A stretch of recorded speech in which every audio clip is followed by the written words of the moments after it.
The Good Neighbor Network, FM 101.9 and AM 1450 Murfreesboro, FM 100.5 Smyrna, and online at WGNSradio.com.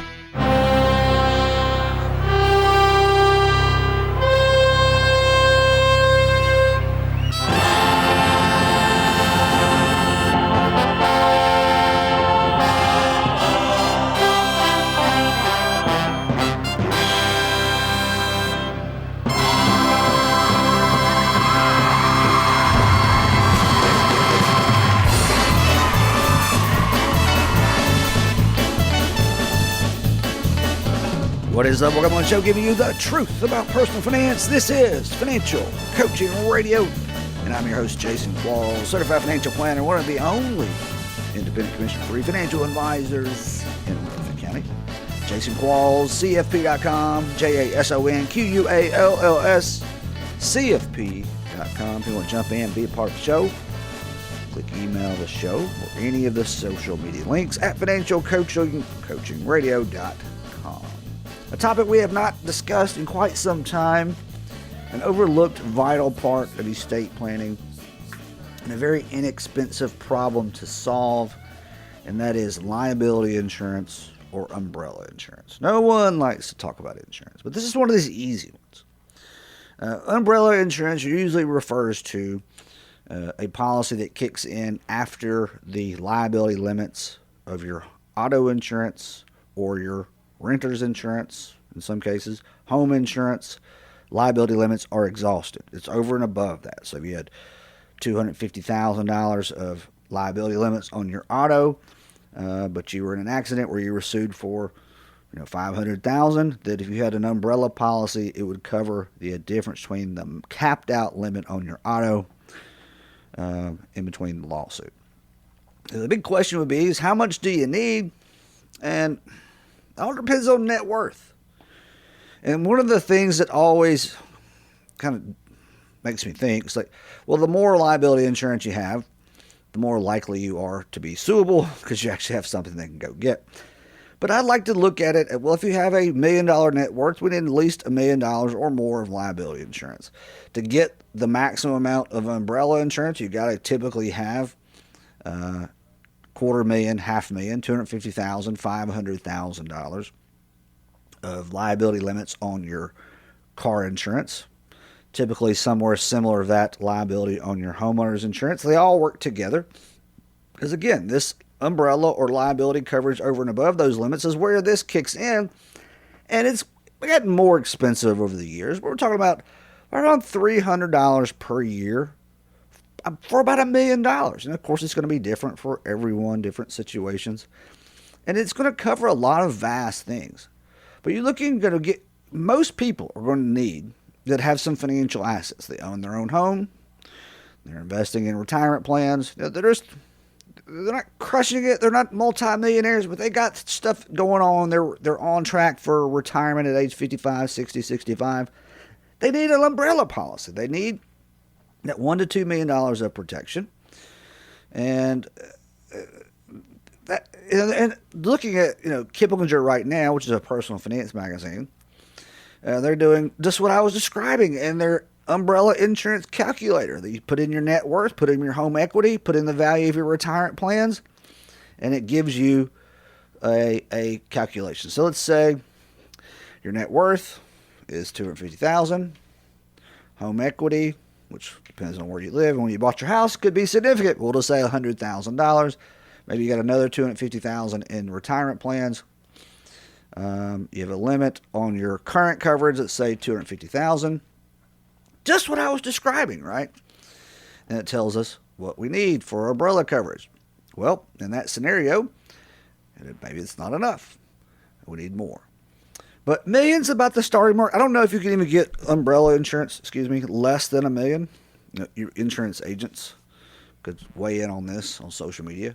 I've never seen an umbrella policy less than $1 million. If you're going to go over $3 million, certainly over $5 million, you're going to have to get some special coverage. But where does all this kick in? Where does all this recommendation come from? I'll make it really, really simple for you. It doesn't really technically come from your insurance agent. If your insurance agent hasn't talked to you about this, and a financial planning perspective, probably don't have a great agent. But this is going to come from your certified financial planner having conversations about those limits, about your net worth. Risk management is a key piece of financial planning. It all has to work together. It's not all about the fun stuff, investing and then retirement. All right, I'm Jason Qualls, certified financial planner. Going to switch gurus for just a second, talk about CDs or bonds, which is better. And I don't even like that question. Of course, you want whatever's paying the highest interest rate, right? But what are we talking about? Is a CD or a bond owned individually? CDs have guarantees. Corporate bonds do not. Government bonds somewhat do, but the taxing power of the U.S. government. But it can't just be a pure interest rate discussion, because if I throw you out two options, I'm going to give you a 4% bond or a 5% CD, both are 1 year. Some of those still exist. It'd be close to find that today.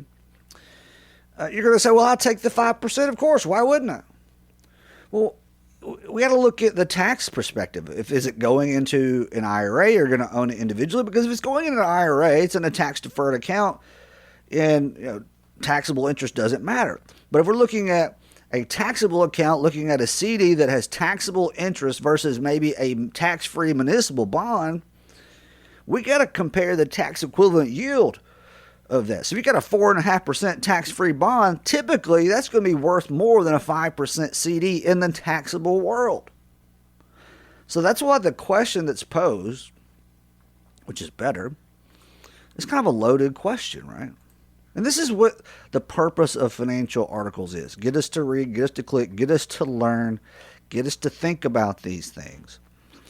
Here's the bottom line. I think using CDs and building CD ladders or individual bonds and building bond ladders to create sustainable income with very little or lowering this interest rate risk as much as possible is a very valuable thing. But I also like not paying taxes. And the more interest that we have that is taxable, the more the government's going to take from us because of our tax rate.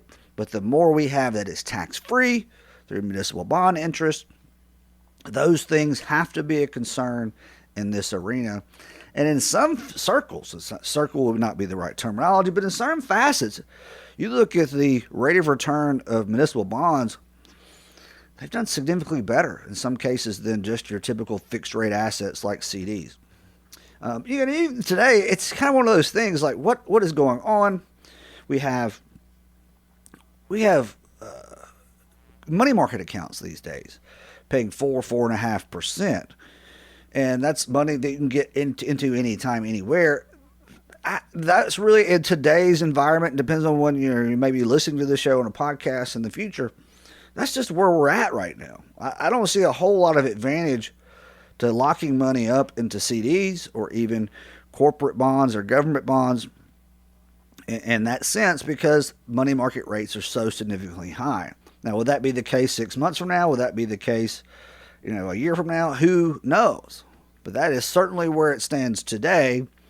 If we're just trying to maximize interest, but then we also have to take into the account 4.5%, 4.25% on a money market account that's taxable in the individual taxable investment account versus maybe 3.75 or 4% on a municipal bond that's tax-free.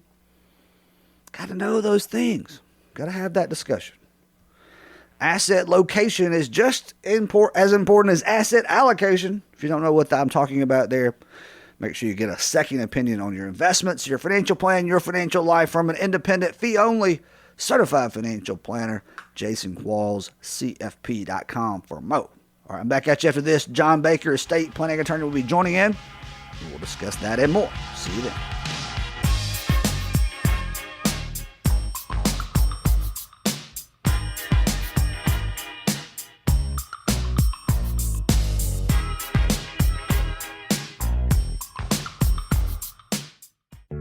Hey, Financial Coaching Radio listeners, if you don't understand exactly how your financial advisor is compensated, you could be in big trouble. My name is Jason Qualls, a commission-free certified financial planner. To learn more about why my process is so unique, go to jasonquallscfp.com or call 2134 today. Okay, folks, I've said it before, but I'm going to say it again. If you were my client or a loved one, I would never let you get your wills done online. This is truly a case of where you only get what you pay for, and those you leave behind will be the ones to pay the price. Go see estate planning attorney John Baker today by calling 896-5621 or go to bakercounsel.com. Again, that's 896-5621 or bakercounsel.com. Get the expert estate planning advice you need today. Did you know that the U.S. Tax Code has over 70,000 pages? This is precisely why you must have a tax expert on your team. The folks at TH&W CPAs have been providing their expertise to individuals and businesses in Middle Tennessee for over 50 years. And now they have an office right here in Murfreesboro. Call Kevin Sizemore today with TH&W CPAs at 848-1072. That's 848-1072 or online at thwcpa.com.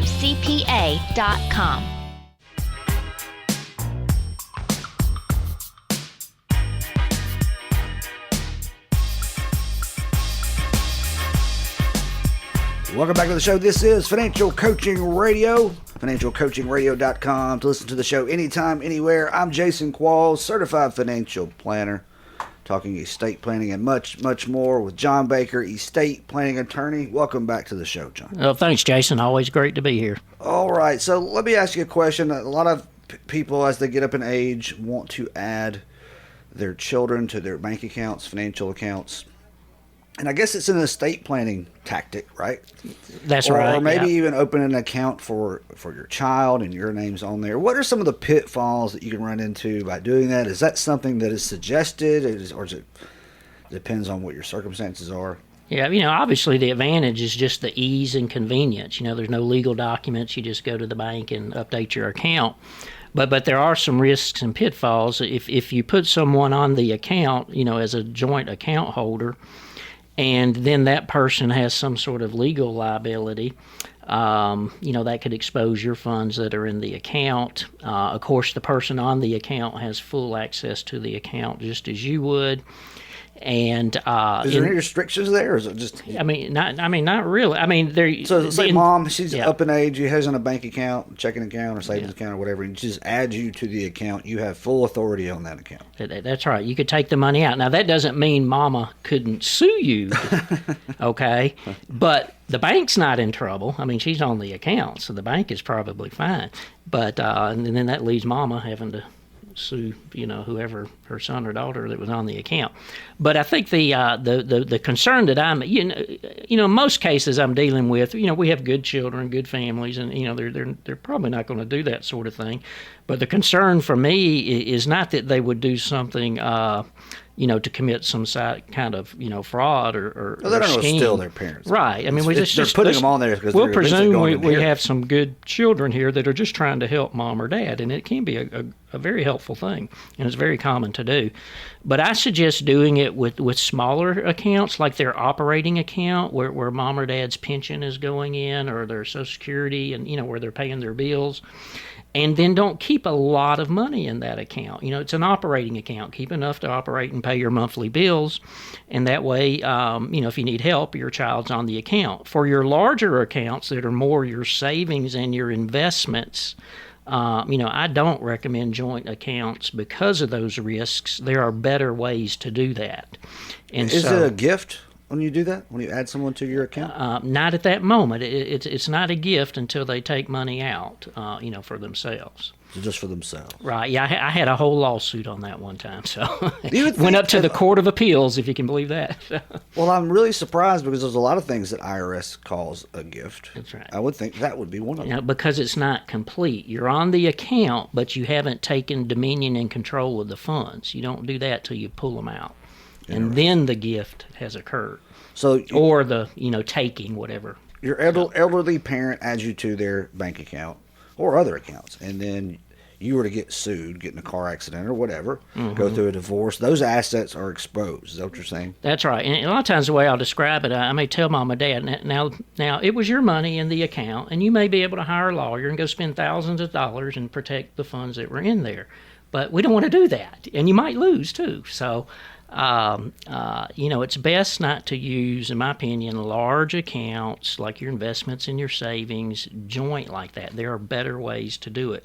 You could add a child as an agent under power of attorney where they're not legal owners or account holders. Yeah, why wouldn't you just do, let's say the child is already a power of attorney, what is the advantage of adding them to the account? Well, I think, like when you go down to the bank, to set that up, the advantage of the joint account holders, if mom or dad dies, the child has immediate access to the account.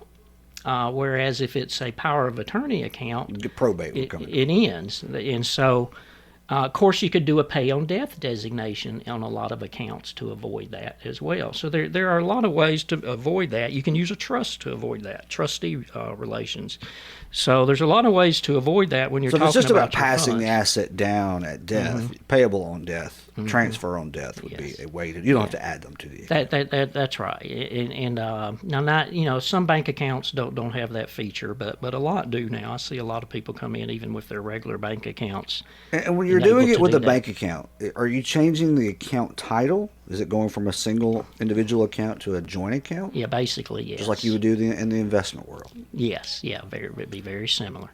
If you're just tuning in, we're talking estate planning and much more with John Baker, estate planning attorney, bakercounsel.com, bakercounsel.com.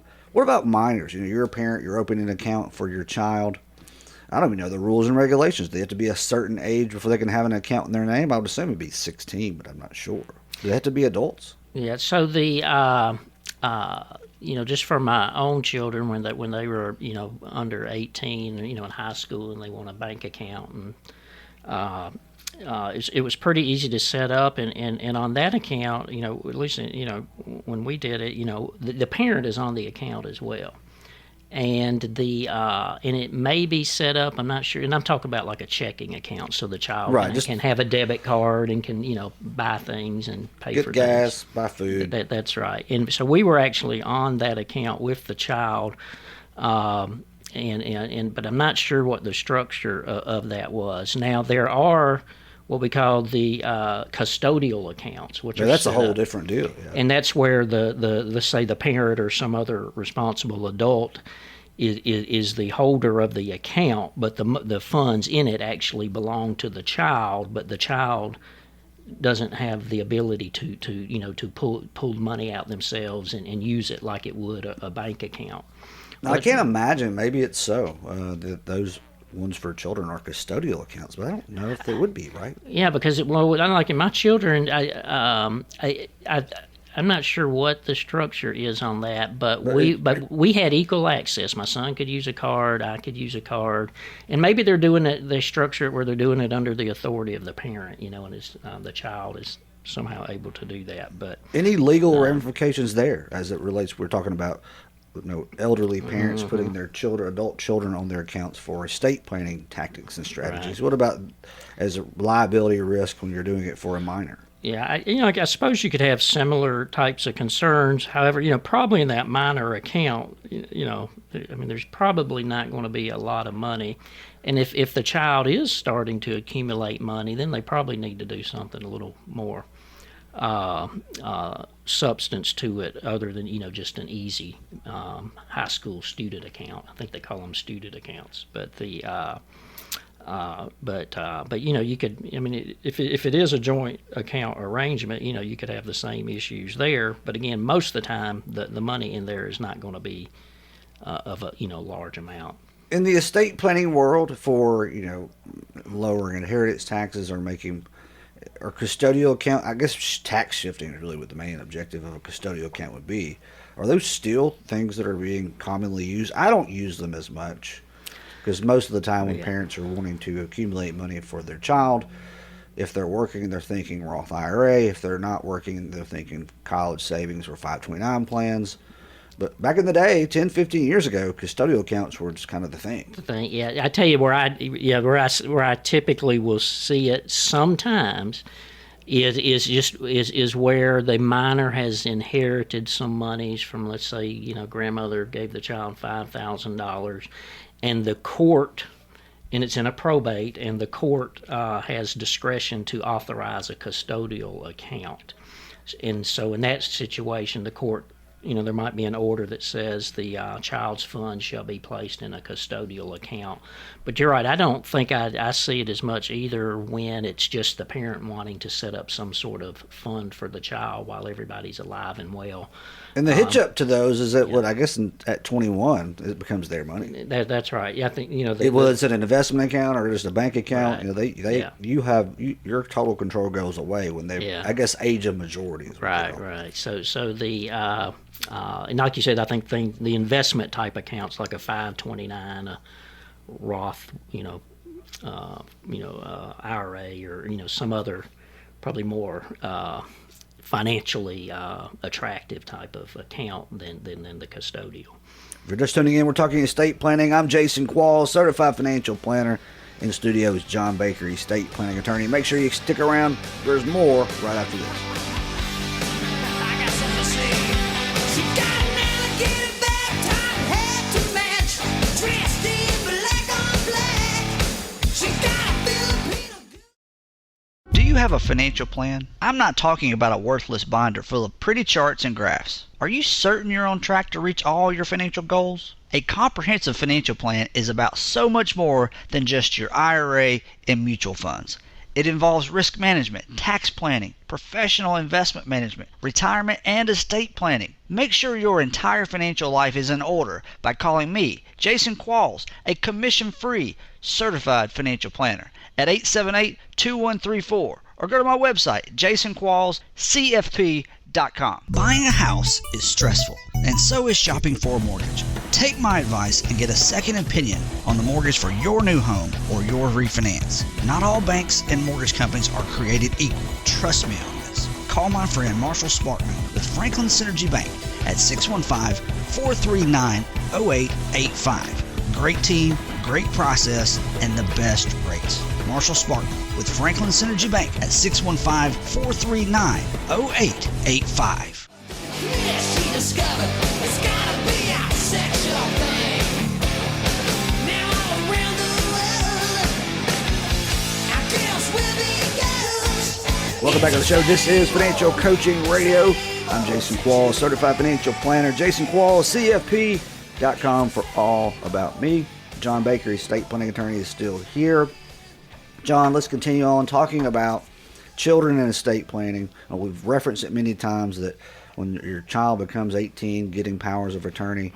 But there's also other areas that get overlooked by young parents, and that is making sure their documents properly address how to care for their minor children. Because in my view, that is one of the key things of basic estate planning, is who's going to care for and provide for your minor children, whether that could be someone who has disabilities, which even gets more strategic in those areas. But basic estate planning documents, people feel like it's all about, well, where does my stuff go when I pass away? Well, that's true, but when you have a minor child, and there's a lot of single parents out there, who's supposed to care for them? How does it work? Because I can imagine a lot, just in because it is a freak thing that if a young parent passes away, it's not that common, but it does happen. How does the court system deal with that when someone does not have a will that named a guardian for their children? Yeah, well, I think you're right. Absolutely. Does it always go to the other parent? Does it go to the grandparent? What is it? What happens? So the presumption, where is that the guardian will be the surviving parent, and if there's is not, that ever an issue where maybe the surviving parent wasn't?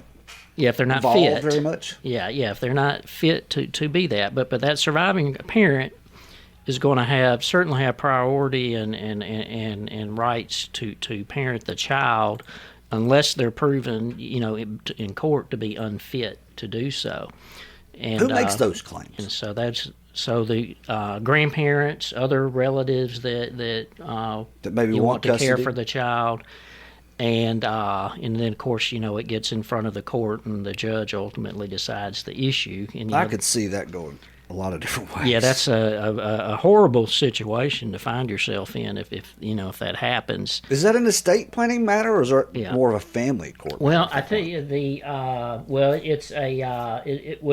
whatever court has jurisdiction, in the local community, will address that. In Tennessee, That might be the probate court. In some situations, it could even be the juvenile court or the chancery court. So, but whatever court you're in, the judge is going to sort all that out and make the determination. But what you can do is just as part of good planning, and kind of like what you were saying, how that's just should be a basic component of your estate planning to name a guardian. As soon as you have children, life insurance, get a basic will that names a guardian. Right. Gotta have. Sometimes myself and us professional planners get caught up in some of the the financial, the asset protection, some of these bigger issues. But for a parent with minor children, is there really anything bigger than selecting the guardian and stating in a legal document who you want that guardian to be if you and the other parent can't do it? Because, that's probably your number one concern. And it sounds so basic, and it is. But sometimes, we don't really think that through, and we don't nominate someone. But if you nominate someone in, let's say, your will, the court will have to give weight to that, when the judge makes the decision. So you're a single parent, and you say, well, I just want my guardian of my children to be my mother. But there's a surviving parent out there. Well, you got two sets of grandparents. Right. So who I named will get some type of weight, even though it's not the other parent? Yes. No. If there's a surviving parent, that surviving parent's going to have priority unless there's something wrong with the ability of that parent to care for the child. But if there's no surviving parent, and let's say we got two sets of grandparents, they both want custody. If the parent or parents have named one set of grandparents to be the guardian, then that's probably who the court is going to appoint, assuming they're able and capable of doing it. Right. So those can be. So when does it become a legal issue with the surviving parent, and then maybe someone else that is it just because someone contests it? Basically, that's right. Someone would. Sounds that would get expensive. Yes, it's like in the realm you of both have to prove your case, and that's going to take some time. Most people don't want to be in any lawsuit, and maybe the hierarchy that you don't want to. Nobody wants to be in a divorce case if they can avoid it. And probably fighting over parental custody or guardianship is right behind that. It's because it's so emotional and it's got family issues. It's just a very stressful thing to go through if there's a dispute about that. So make sure you have a will that names a guardian for your minor children. That's guardian of their care, Yep. but you also can name a separate guardian, which is for the money. That's right.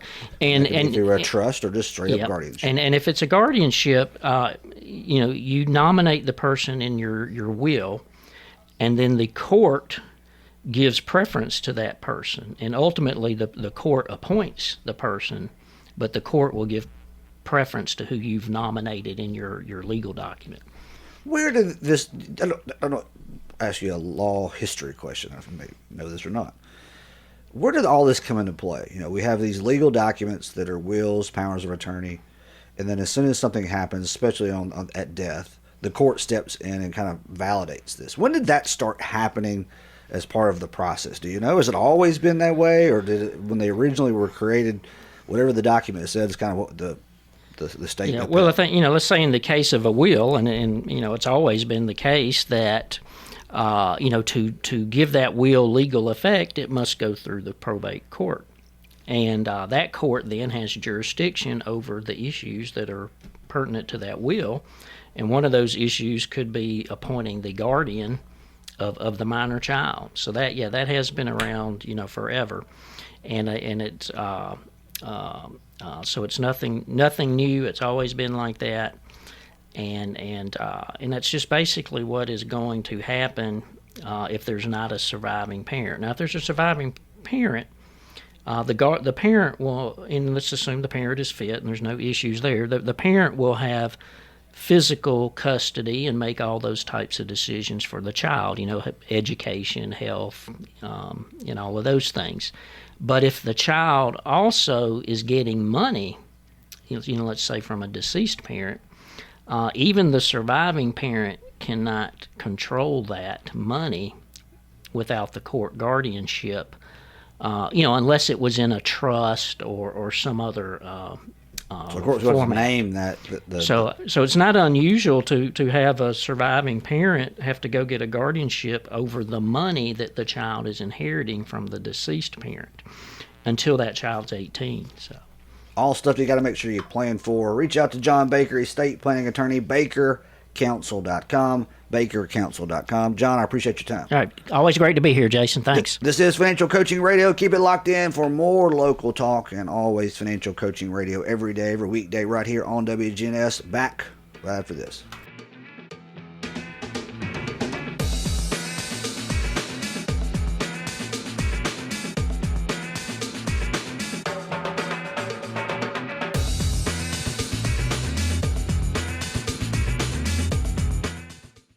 How much are your investments costing you each year? Most people don't have a clue. Why is this extremely important? Because overpaying by just 1% a year in fees and expenses can reduce your account balance at retirement by 28%. You heard me right.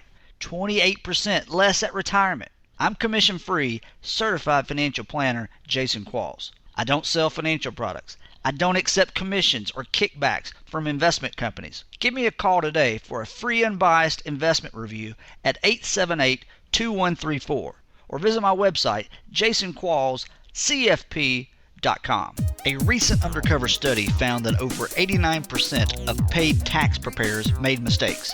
You heard me right, over 89%. Is your tax person making mistakes? Tax mistakes cost you money and may even lead to an IRS audit. I recommend you get a second opinion on your tax return today by calling Tutherow Helen Welch CPAs at 848-1072. Tutherow Helen Welch has been providing tax services to individuals and businesses for over 50 years. So call them today at 848-1072 or go to thwcpa.com.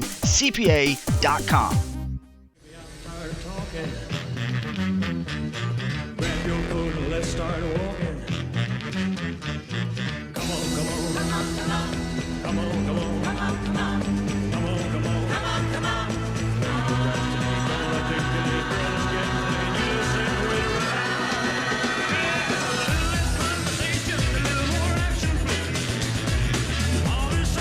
Welcome back as we get prepared to close out the show. This is Financial Coaching Radio. Reminder again, you can listen to the show anytime, anywhere at financialcoachingradio.com. Click on archives, most recent shows, get all the links there on the website. Financialcoachingradio.com. Click archives. If you're looking to learn more about what I do, how I do it, what makes independent, fee-only, certified financial planners unique, and unique from a typical financial salesperson, because most financial people, well, I don't care how long they've been in business, but most of them are on some level, they're salespeople. They're working at some level on commission, they're gathering accounts, and that's what they care more about. They care less about doing what's in your best interest, and that's the whole point of independent, fee-only CFP. If you want to jump on to jasonquallscfp.com, you can learn more all about that and much, much more. Because, get a second opinion from an independent fee-only CFP is the way to go. All right, I'm out of here for today. I appreciate you listening today and every day. WGNS is your place in Rutherford County for local talk. Be financial talk, be sports, local sports, MTSU. You got it all here. Keep it locked in right here on WGNS. I'll see you tomorrow, same time, same channel. Back at you then.